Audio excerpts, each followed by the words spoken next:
So, hi team, Kumdara team. I'm founder Srivatta Dr. Prich. I provide MBBS consulting services. I'm a professional education consultant and career counselor. So today's topic was sir. So most of the students ask about sir medical PG. So see medical PG ఎలా crack చేయాలండి? So మాకు first long term అయింది, second long term అయింది, తర్వాత దీంట్లో ఇక్కడ వచ్చేసరికి 450 వచ్చినాయి, లేదా ఇక్కడ వచ్చేసరికి 460 వచ్చినాయి, లేదంటే 350 ప్లస్ వస్తున్నాయి. So first long term second long term already ఇంటర్మీడియట్తో పాటు ఒకసారి రాసామండి. సో ఇక్కడ ఇంత కాంపిటీషన్, హెవీ కాంపిటీషన్ ఉంది కాబట్టి సో మళ్ళీ ఇండియాలో ఇంత కాంపిటీషన్ ఆఫ్ అంటే 25 లక్షల మందికి ఎంబీబీఎస్ రాస్తే ఓన్లీ 1 లక్ష సీట్స్ ఉన్నాయి. దాంట్లో గవర్నమెంట్ సీట్స్ వచ్చేసరికి 50,000 సీట్స్, అంటే అప్రాక్స్ వచ్చేసరికి 1:50. సో ఇంత హెవీ కాంపిటీషన్ ఉన్నప్పుడు అసలు ఎంబీబీఎస్తో పాటు సో మళ్ళీ ఇండియా వచ్చి నెక్స్ట్ ఎగ్జామ్ రాయడము, ఇండియాలో మళ్ళీ ప్రాక్టీస్ చేసుకోవడం మెడికల్ పీజీకి అనేది ఇప్పుడే 2-3 ఇయర్స్ అవుతుంది. మళ్ళీ మెడికల్ పీజీ ఇండియా వచ్చి నెక్స్ట్ ఎగ్జామ్ ఏ విధంగా క్రాక్ చేసుకోవాలి, సో అది ఇంకా అప్పుడు ఎంత కష్టం కూడా అడుగుతున్నారండి. సో దాని బదులు వచ్చేసరికి మేము ఎంబీబీఎస్ త్రూ జార్జియా లేదా కిర్గిస్తాన్ ఇంటిగ్రేటెడ్ యూఎస్ఎంఎల్ఈ ప్రోగ్రామ్, అంటే ఎంబీబీఎస్తో పాటు మెడికల్ పీజీ కూడా, అంటే ఎంబీబీఎస్ చదువుతా యూఎస్ఎంఎల్ఈ స్టెప్ 1, స్టెప్ 2, స్టెప్ 3 రాసి ఆటోమేటిక్గా యూఎస్ఎంఎల్ఈ స్టెప్ 1 అయిపోద్ది ఎంబీబీఎస్తో పాటు, డైరెక్ట్గా ఆ తర్వాత స్టెప్ 2 రాసి డైరెక్ట్గా యూఎస్ వెళ్ళిపోతాము. సో తర్వాత స్టెప్ 2 అయిపోతుంది, స్టెప్ 3 కూడా అయిపోతుంది, ఈజీగా ఫ్రీ సీట్ వచ్చేస్తుంది అని చాలామంది అనుకుంటున్నారండి. సో చెప్పేవారు కూడా అంతే చెప్తున్నారు. సో జార్జియా ఎంబీబీఎస్ చదవండి, మీకు కోచింగ్ ఇస్తాము. కోచింగ్ 10 లక్షలు 15 లక్షలు అవుతుంది. సో మా దగ్గర కోచింగ్ తీసుకుంటే మీరు step 1, step 2, step 3 medical PG ఫ్రీగా వచ్చేస్తుంది. సో కాబట్టి ఇక్కడే అసలు లాంగ్ టర్మ్లో అవసరం ఎంత కాంపిటీషన్ ఉంది ఇండియాలో. మళ్ళీ ఇండియా రావడం ఎందుకు, అట్నుంచి యూఎస్ వెళ్ళండి, కెనడా వెళ్ళండి, ఆస్ట్రేలియా, న్యూజిలాండ్ వెళ్ళండి అని చెప్తారు. సో ఇది వస్తుంది సార్, ఇది చాలా మీకు చాలా వరకు వస్తుంది సార్.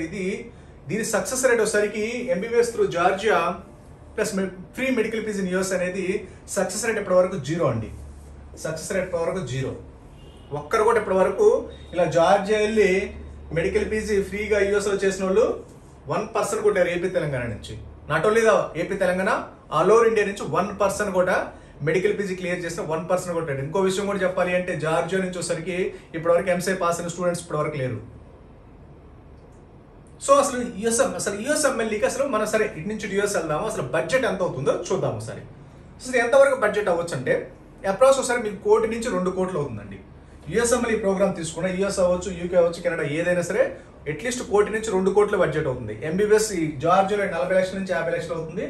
దాంతోపాటు వచ్చేసరికి యూఎస్ఎంఎల్ఈ స్టెప్ 1 అంటారు. తర్వాత స్టెప్ 2లో వచ్చేసరికి మీకు 2CS 2CK అని ఉంటాయి, అంటే క్లినికల్ సైన్స్, క్లినికల్ నాలెడ్జ్ అని 80 వీక్స్ క్లినికల్ రొటేషన్స్ చేయాలి. వాటిలో కూడా ACGME approved. So as per ECFMG education commission for medical graduates అని యుఎస్ఎంసీ అనమాట. ఇది అదే NMCR అంటే అక్కడ మెడికల్ బోర్డు అనమాట. వాళ్ళు చెప్పారు ACGME హాస్పిటల్స్ సంబంధించి ఇక్కడ ఈ అక్రిడిటేషన్ హాస్పిటల్లో మాత్రం 80 weeks of clinical rotations mandatory. వాటిని గ్రీన్ బుక్ రొటేషన్స్ అంటారు. అవి మ్యాండేటరీగా చేయాలి. అవి చేయాలంటే అట్లీస్ట్ మీకు ఒకసారికి 80 వీక్స్కి ఒక 80 lakhs నుంచి 1 crore వస్తుంది. సో ఇది చెప్పేది ఏంటంటే గ్రీన్ బుక్ రొటేషన్స్ కాకుండా అబ్జర్వర్షిప్ అంటారండి. క్లినికల్ రొటేషన్స్ వేరే, అబ్జర్వర్షిప్ అంటే జస్ట్ చూడటం వరకు. క్లినికల్ రొటేషన్స్ అంటే జస్ట్ పేషెంట్ టచ్ చేసి చూస్తారు. సో వాటినేమో క్లినికల్ రొటేషన్స్ అంటే అవి కాస్ట్లీ 1 crore వరకు అవుతుంది మీకు ఓన్లీ క్లినికల్ రొటేషన్స్. అక్కడ స్టేయింగ్కి, ఫుడ్కి, వాటికి ఏటికి వచ్చేసరికి ఆల్మోస్ట్ ఇంకొక 1 crore అవుతుంది. సో మీ రెసిడెన్సీ మ్యాచ్ అంటారా, వాటిలో సక్సెస్ రేట్ 1% కూడా ఉండదండి, 1 to 2% ఉంటుంది. అంటే 100లో 1-2. అవి కూడా సీట్స్ అనేది వెరీ లిమిటెడ్ సీట్స్ ఉంటాయి. ఆల్ ఓవర్ ద వరల్డ్ రాస్తారు. సో అవి కూడా వెరీ లిమిటెడ్ సీట్స్ ఉంటాయి అనమాట. సో యూఎస్ఎంఎల్ఈ సక్సెస్ రేట్ అనేది 1%, 2%. నాకు తెలిసి ఇప్పటివరకు జార్జియా నుంచి వెళ్ళి USMLE step 1, step 2, step 3 residency match success అయినా 1% కూడా మన ఏపీ తెలంగాణలో అసలు లేరు. ఇండియా వాడికి అసలు ఉండరు ఇప్పటివరకు. ఎందుకంటే ఇలాంటి integrated USMLE programs central America, south అమెరికాలో, ఫిలిపీన్స్ చేసింది మన ఏపీ తెలంగాణ వాళ్ళు మాత్రమే. ఇంకెవరు ప్రపంచంలో ఎవరు చేయరు అనమాట, ఎందుకంటే అవి ఫెయిల్యూర్ మోడల్స్ కాబట్టి. సో ఇప్పటి వరకు మీరు USMLE step 1, step 2, step 3 success అయ్యి ఒకరైనా పాస్ బయటకు వచ్చిన ఒక బ్యాచ్ 1% కూడా లేరండి. ఈవెన్ జార్జియా నుంచి ఎంసీఏ పాస్ అయిన వాళ్ళు ఎంతమంది ఉన్నారండి? ఇప్పటివరకు 1 కూడా లేరు. సో అలాంటి స్టాండర్డ్స్ ఉన్న, సబ్ స్టాండర్డ్స్ ఉన్న అలాంటి చిన్న కంట్రీస్లో మీరు వెళ్ళి ఇప్పుడు యూఎస్ఎంఎల్ఈ అంటే స్టాండర్డ్స్ ఏ రేంజ్లో ఉంటాయి? మన నెక్స్ట్ ఎగ్జామ్ కంటే స్టాండర్డ్స్ ఉంటాయి. మన నెక్స్ట్ ఎగ్జామే practical oriented exam, subject oriented exam, integrated analytical thinking oriented. అంటే మంచి సబ్జెక్టు, మంచి కమాండ్, మంచి ప్రాక్టికల్ ఎక్స్పోజ్ ఉండాలి మన నెక్స్ట్ ఎగ్జామ్కే. ఇంకా అలాంటిది యూఎస్ఎంఎల్ఈ ఇంటర్నేషనల్ లెవెల్లో ఉండే exam A range of confidence ఉండాలి, ఏ రేంజ్ ఆఫ్ క్లినికల్ ఎక్స్పోజర్ ఉండాలి, ఏ రేంజ్ ఆఫ్ ఎక్స్పీరియన్స్ ఉండాలి. జార్జియా లాంటి చిన్న కంట్రీస్లో చదివి మన యూఎస్ఎంఈ లాంటి పెద్ద క్రాక్ చేయాలంటే అసలు ఆ కంట్రీ సెట్ అవుతాయి ముందు? అసలు ఆ కంట్రీ సెట్ అవుతాయి సార్ మనకి? సో అసలు 100% సెట్ అవ్వు. జస్ట్ మీకు ఏంటంటే అడ్మిషన్ ప్రమోషన్ కోసం మాత్రమే. మీకు అట్లీస్ట్ 1 కోటి నుంచి 2 కోట్లు అవుతుంది ప్రొసీజర్. దాంతో పాటు సరికి ఇంకో విషయం అండి, అక్కడ సక్సెస్ రేట్ అనేది లేదు. ఎందుకు లేదు ఇప్పుడు అసలు ఉండదు. ఎందుకంటే అసలు ఎడ్యుకేషన్ సిస్టమ్ ఎలా ఉంటుంది సార్, యూఎస్ఎంఎల్ ఎడ్యుకేషన్ సిస్టమ్ మీకు స్టెప్ 1 ఉంటుంది. స్టెప్ 1 లో సరికి పాస్ ఆర్ ఫెయిల్ సిస్టమ్ అండి. దీంట్లో మార్క్స్ ఎవరు, ఈ మార్క్స్ ఇప్పుడు ఎప్పుడు వస్తాయి, ఇవి ఆల్రెడీ స్టెప్ 3 ఆఫర్ 1 కోటి 2 కోట్లు ఖర్చు పెట్టిన తర్వాత స్టెప్ 3 లో అంటే రెసిడెన్స్ మ్యాచ్ మీకు రివీల్ చేస్తారంట స్కోరు. అంటే స్టెప్ 1 లో మీకు ప్రాపర్ గా ఇన్ఫర్మేషన్ ఎవరు అసలు. So pass or fail system అంటారు. ఎందుకంటే పాస్ ఆర్ ఫెయిల్ అనుకోండి, ఇప్పుడు మార్క్స్ వచ్చాయి అనుకోండి, ఫర్ ఎగ్జాంపుల్ మీట్లో ఒక 700కి 720కి 700 వచ్చినట్టు మన సీట్ వస్తుందని గ్యారెంటీ ఉంది. 350 వచ్చినట్టు సీట్ రాదు, 8 ఒకటి వెళ్దాం అనుకుంటాము. ఫెయిల్ అయ్యారనుకుంటే అసలు ఇదే వద్దు అనుకుంటాము. సో బేసికల్ అక్కడ కూడా ఏంటంటే అదే మనకు పాస్ ఆఫ్ ఫెయిల్ ఇచ్చారనుకోండి, 700 ఇప్పుడు అవుట్ ఆఫ్ 720కి 150 వచ్చిన పాస్, 700 ప్లస్ వచ్చిన వాళ్ళు పాసే. సో కాబట్టి ఇక్కడ క్లారిటీ ఇవ్వట్లేదు. ఎందుకు క్లారిటీ ఇవ్వట్లేదు అంటే మిమ్మల్ని స్టెప్లోకి ఎంటర్ చేసి అక్కడ 1 కోటి 2 కోట్లు ఖర్చు పెట్టిస్తారు. సో ఖర్చు పెట్టిన తర్వాత స్టెప్ 3లో రివీల్ చేస్తారు. సో అప్పుడు ఇంటర్వ్యూస్, అప్పుడు మార్క్స్ అవన్నీ జడ్జ్ చేస్తారు. అప్పుడు ఇక్కడ మార్క్స్ తగ్గాయి అనుకోండి, యు ఆర్ నాట్ ఎలిజిబుల్ అని చెప్పేస్తారు. అప్పుడు ఆల్మోస్ట్ 2-3 కోట్లు ఖర్చు పెట్టుంటారు అక్కడ.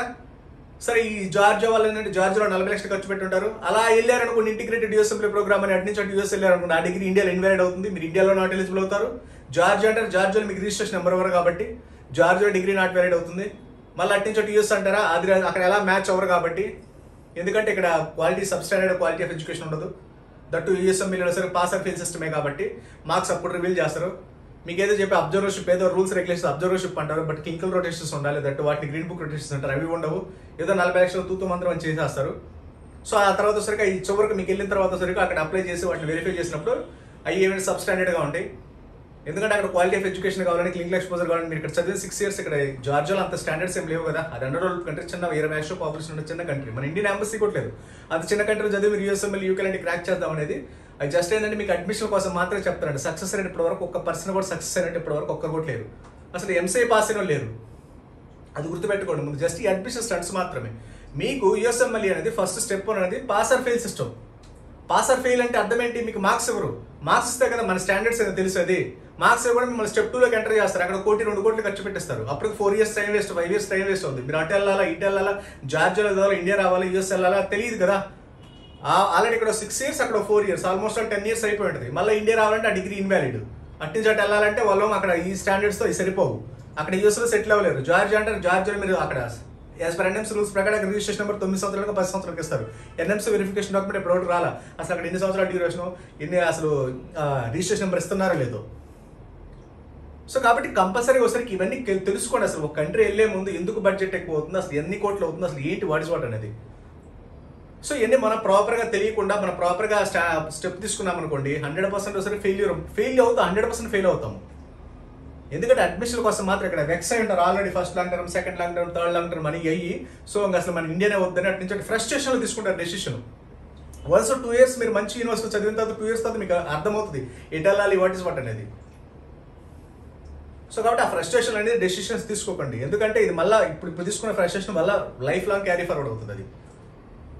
సో జస్ట్ ఆ అడ్మిషన్ స్టంట్స్ మాత్రం యూఎస్ఎంఎల్ యూకేకి వెళ్ళాలి. మీరు ఎప్పుడు వెళ్ళాలి యూఎస్ఎంఎల్ యూకే అంటే మీరు కంపల్సరీగా ఒక ఎంబీబీఎస్ డిగ్రీ మీకు ఖచ్చితంగా మీ హ్యాండ్స్లో ఉండాలి, మీకు సేఫ్ జోన్లో ఉన్న తర్వాత ఆ తర్వాత మీరు ఇండియా రండి, నెక్స్ట్ ఎగ్జామ్ క్రాక్ చేసుకోండి, ఆ తర్వాత యూఎస్ఎంఎల్ వెళ్ళండి, ఆ తర్వాత యూకే వెళ్ళండి, కెనడా వెళ్ళండి. ఎందుకు నేను ఇండియా నెక్స్ట్ ఎగ్జామ్ రాయమంటున్నానంటే ఇండియా వచ్చి ఇండియాలో మనకి ఇప్పుడు మనకి ఆపర్చునిటీస్ ఎప్పుడు ఎక్కువ వస్తాయి, పాపులేషన్ ఎక్కువ ఉంటే మనకి ఆపర్చునిటీస్ ఎక్కువ వస్తాయి. డాక్టర్ రిక్వైర్మెంట్ ఎక్కడ ఉంటుంది, ఇప్పుడు జార్జియా వెళ్ళారు, లేదా యూకే వెళ్ళారు, కెనడా వెళ్ళారు, ఆస్ట్రేలియా వెళ్ళారు, అక్కడ పాపులేషన్ అంతా 2 కోట్లు 3 కోట్ల పాపులేషన్. ఆ పాపులేషన్లో ఆల్రెడీ వాళ్ళ డాక్టర్స్ ఉంటారు, రిమైనింగ్ కంట్రీస్ నుంచి వచ్చే డాక్టర్స్ ఉంటారు, మనము ఉంటాము. ఆ 2 కోట్ల మంది ఎంతమంది పేషెంట్స్ ఉంటారు, ఎంతమంది మనం ట్రీట్మెంట్ చేస్తే ఎంత ఎర్నింగ్ ఉంటుంది, ఎంత ఆపర్చునిటీస్ ఉంటాయి. సో మనకు కావాల్సింది పాపులేషన్ ఎక్కడ ఎక్కువ ఉంది, ఇండియాలోనే ఎక్కువ ఉంది. జార్జియాలో చేస్తారు, జార్జియాలో 20 లక్షలు, అక్కడెక్కడ మీరు సెట్ అవుతారు. యూఎస్ అంటారు, యూఎస్ఎంఎల్ వాటి సక్సెస్ రేట్ ఇప్పుడు వరకు 1% కూడా పాస్ అయిన వాళ్ళు లేరు ఇక్కడ ఇండియా నుంచి. అదే మన జార్జియా నుంచి వెళ్ళి మన తెలుగు స్టూడెంట్స్ ఒక్కరు కూడా పాస్ అవ్వలేదు. ఎన్ని సంవత్సరాల నుంచి చేస్తున్నారు, ఇప్పటివరకు సక్సెస్ రేట్ లేదు. అసలు ఎంసీఏ పాస్ అయిన లేరు అక్కడ. సో జస్ట్ ఈ అడ్మిషన్ స్టంట్స్ మాత్రమే.